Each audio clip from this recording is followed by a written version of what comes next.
बार बार के ऐलानात, इकदामात और उनमें नाकामी के बाद एफबीआर ने ताजिरों और रिटेलर्स से उनकी आमदनी पर टैक्स लेने की एक सादा स्कीम लाने का फैसला किया है, जिससे डॉक्यूमेंटेशन बढ़ाने और इनफॉर्मल इकोनॉमी को ख़त्म करने की एक बार फिर कोशिश की जाएगी। नुमाइंदा जियो न्यूज़ अशरफ मलखम की खबर के मुताबिक ज़राए का दावा है कि एफबीआर इलेक्शन से पहले ताजिरों के लिए रिटेलर स्कीम मुतारिफ कराएगा।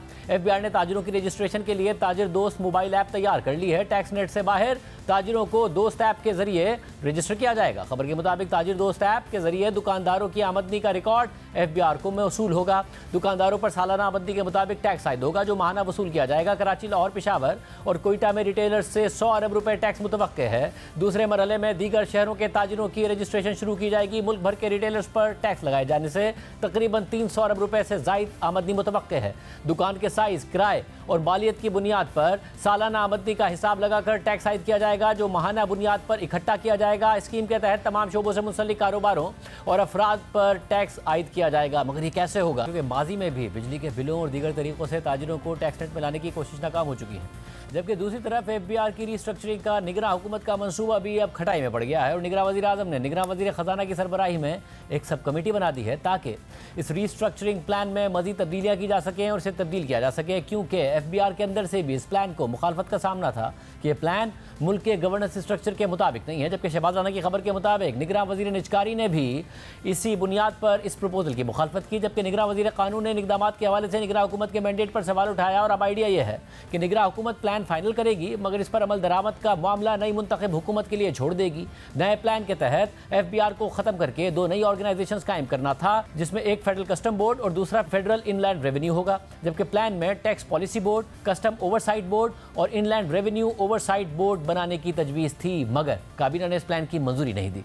इस वक्त पाकिस्तान में कस्टम ग्रुप टोटल टैक्सेस का 40% और बाकी 60% इनलैंड रेवेन्यू इकट्ठा करता है और ये शेयर दरामदाद में कमी की वजह से कम हुआ है, वरना एक साल पहले तक कस्टम ग्रुप का शेयर 54% तक पहुंच गया था। और एफबीआर खत्म करके दोनों ग्रुप्स को अलग अलग करने पर एक एतराज़ यह था कि इससे टैक्स स्ट्रक्चर टूट जाएगा। साबिक वज़ीर ख़ज़ाना इसाक डार ने भी हमारे प्रोग्राम में कहा था कि इस प्लान को अच्छे तरीके से रिव्यू करने की ज़रूरत है। इस हवाले से बात करेंगे। हमारे साथ मौजूद है द न्यूज़ के नुमाइंदे मेहताब साहब। बहुत शुक्रिया मुझे ज्वाइन करने के लिए।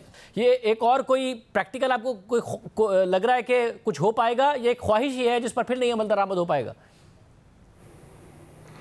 जी बिस्मिल्लाहिर्रहमानिर्रहीम। देखिए, बुनियादी तौर पे ये जो स्पेशल इन्वेस्टमेंट फैसिलिटेशन काउंसिल है, इसके लास्ट इजलास के दौरान ये इसकी मंजूरी दी गई कि एक सिंप्लीफाइड रिटेलर्स के लिए स्कीम जो है वो मुतारफ़ करवाई जाएगी।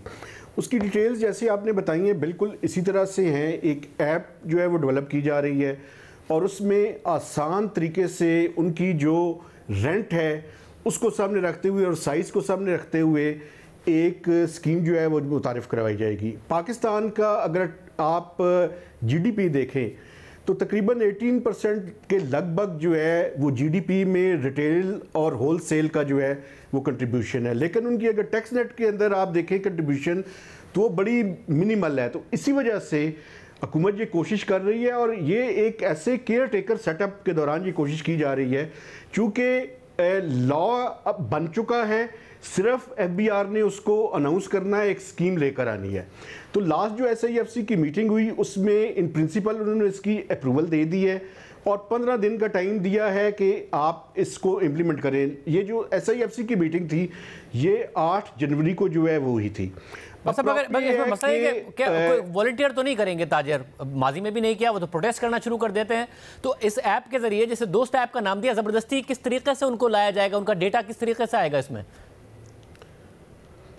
आप बिल्कुल ठीक कह रही हैं। असल में देखिए मसला ये है कि अभी तक उसके बाद फैसला ये हुआ कि ताजिरों के साथ एक मीटिंग कर ली जाए और उसके बाद फाइनेंस मिनिस्टर उसकी अप्रूवल दे देंगी, लेकिन अभी तक जब मैं आपसे बात कर रहा हूँ इस बारे में ये नहीं पता कि 15 दिन की वो डेडलाइन ये कब अचीव करने जा रहे हैं।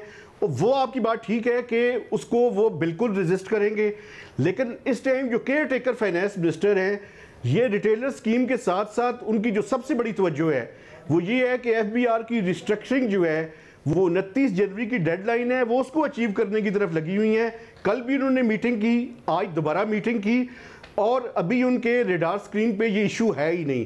तो अब देखना ये है कि क्या जो रीस्ट्रक्चरिंग वाला मामला है वो भी था उस पे अमल होता है कि नहीं होता, और जो रीस्ट्रक्चरिंग वाला मामला आपके ख्याल में वो भी हो पाएगा अब, क्योंकि उस पर भी कमेटी बना दी गई, जाहिर एफबीआर के अंदर से भी, इसके अलावा बाहर से भी ये आ रहा था कि जी पाकिस्तान का जो गवर्नेंस स्ट्रक्चर है उसमें मसाइल हैं, अगर आप दोनों को अलग अलग करेंगे, एफबीआर को खत्म करके कस्टम अलग करेंगे, इनलैंड रेवेन्यू अलग करेंगे, मसाइल होंगे, दोनों के दरमियान कोऑर्डिनेशन नहीं रहेगी, तो कोई एक वर्केबल सॉल्यूशन की तरफ जा रही है वो या नहीं जा रही? देखिए, बुनियादी तौर पे इसमें तो कोई शक नहीं है कि एफबीआर को रिफॉर्म्स की ज़रूरत है, लेकिन वो रिफॉर्म्स कैसे करनी है, दैट इज़ द इशू, और उसकी डिटेल्स के ऊपर इशू है। अब प्रॉब्लम ये है कि अगर वो जिस तरह से मोहतरमा कोशिश कर रही है कि उसको बलडोज कर दिया जाए, इसी वजह से देखें कि एक मिनिस्ट्रियल कमेटी बनी, उसकी आज दूसरी मीटिंग थी, अभी तक मिनिस्टर फॉर लॉ और मिनिस्टर फॉर प्राइवेटाइजेशन और बाकी लोग उसके ऊपर इतराज़ात कर रहे हैं, लेकिन मैडम अभी भी ये कोशिश कर रही हैं कि एफबीआर को फोर्स किया जाए कि वो 29 जनवरी तक दोबारा से ये समरी कैबिनेट के सामने रीसेंड करें। तो ये एक कॉम्प्लेक्स इशू है, कोशिश की जा रही है कि कंसेंसस डेवलप हो, लेकिन मैं आपको एक डिटेल बता दूं, अगर ये रिस्ट्रक्चरिंग होती है तो जो टैक्स के लॉज हैं 1018 लॉज को चेंज करना पड़ेगा। तो ये इतनी मेजर रिफॉर्म्स जो है ये केयर टेकर सेटअप के दौरान, अब इसके बारे में कैसे कंसेंसस करेंगी ऐसे वक्त में कि जब एफबीआर के officers election commission of Pakistan के पास भी जा चुके हैं और उनका ये मुतालबा है कि केयर टेकर सेटअप के पास ये मैंडेट नहीं है कि वो इस तरह की मेजर चेंजेस जो हैं वो एफबीआर को करें और उसको रिफॉर्म करने की कोशिश करें। तो अब देखना ये है कि पूरा एक कॉम्प्लेक्स इशू है।